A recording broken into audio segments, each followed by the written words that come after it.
We tend to think of kindness as a pretty simple virtue, right?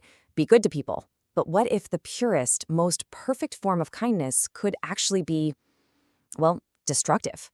In this explainer, we're going to dive into that exact paradox, how being perfectly good can somehow end up ruining the very people you're trying to help. Just think about it for a second. That moment where you told the complete, unvarnished truth, and you just felt the entire mood in the room shift. And not for the better.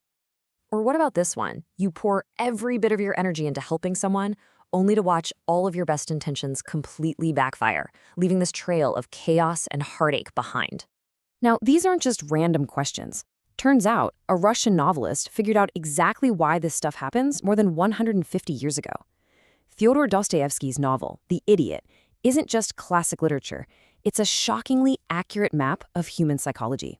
It teaches us why kindness, all by itself, is never, ever enough. So let's dive right into the first big lesson from the book. And it's a tough one. Why do we so often end up punishing honesty? Okay, so let me introduce you to our main character, Prince Mishkin. His defining trait is this radical innocence. He is just incapable of being deceptive. Not even those little white lies we all tell to make social situations go smoothly. He says exactly what he's thinking, not because he's trying to be rude, but because any other way of being just doesn't even occur to him. And this right here shows you the central problem. On the one hand, you have Mishkin's reality, what he's actually doing, which is just radical honesty. But then you have society's perception of him. They see him as simple, naive, even a little bit odd. They completely confuse his unfiltered truth with a lack of intelligence. Because, let's face it, we're all trained to see social grace as a form of intelligence. So here's the kicker. We often punish the honest person not for what they said, but for making us feel uncomfortable. It's kind of like when someone points out a crack in a beautiful vase. We'd rather pretend it's not there, so we just get mad at the person who pointed it out. All right, let's build on that with our second lesson. This one is all about the real limits of our ability to help other people, even when our intentions are perfect. So in the novel, Mishkin meets this woman named Nastasia. She is brilliant, she's beautiful, but she's also carrying this deep trauma from a childhood of abuse. And it's convinced her of one single thing, that she is fundamentally broken and unworthy of any real love. Now, Mishkin sees right past this. He offers her pure, unconditional love, protection. He even proposes marriage. But she turns him down again and again, choosing self-destruction every single time. And what's so fascinating is how this perfectly mirrors a modern therapy concept. Nastasia is completely trapped by what we now call her inner story. It's this belief about herself that's so deeply ingrained that no amount of love or support from Mishkin can get through. Think of it like a computer's operating system. You can't just install a new app on top of it and hope it works. You have to change the fundamental code itself. And the lesson here is profound.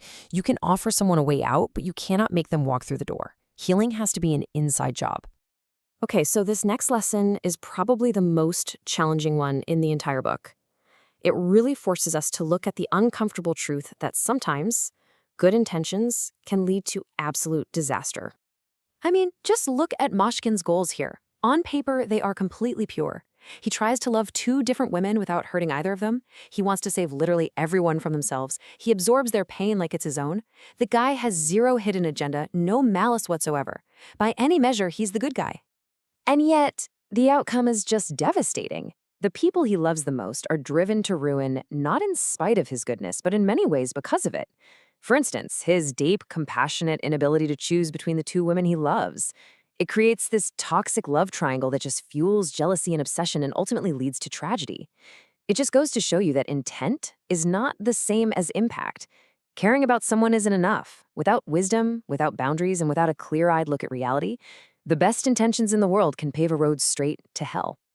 So that leads us straight into our 4th lesson, which is all about the social world itself and, the games we all play. The high society that Mishkin finds himself in runs on a very clear, if unwritten, set of rules. It's a world of masks and whispers, where every single conversation is a calculated move in this big game for status, for money, for marriage. And Mishkin, he doesn't just refuse to play. The whole idea of the game is completely alien to him. And watching how society reacts to him is just fascinating. First, they laugh at him. Then they decide his innocence is actually kind of charming. But that charm very quickly sours into discomfort, and then finally into resentment. So why? Well, because a person who doesn't play the game, they accidentally hold up a mirror to everyone else. His authenticity makes their own little performances feel obvious and absurd. It's like everyone is at a costume party and he's the only one who showed up in his normal clothes. Their problem isn't really with him, it's with what he forces them to see in themselves. And this brings us to our final and maybe most modern lesson of all, a powerful warning about the dangers of empathy with any boundaries. Mishkin feels everything.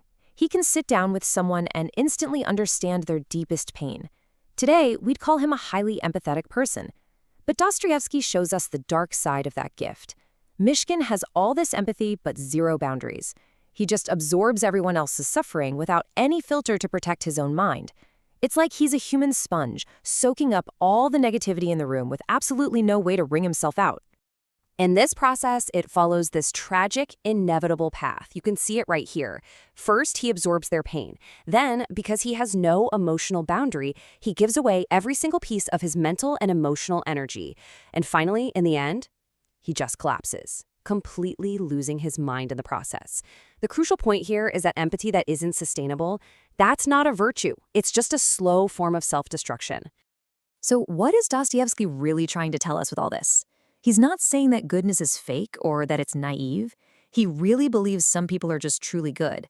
But he's making a much more radical point. Goodness, by itself, is not enough.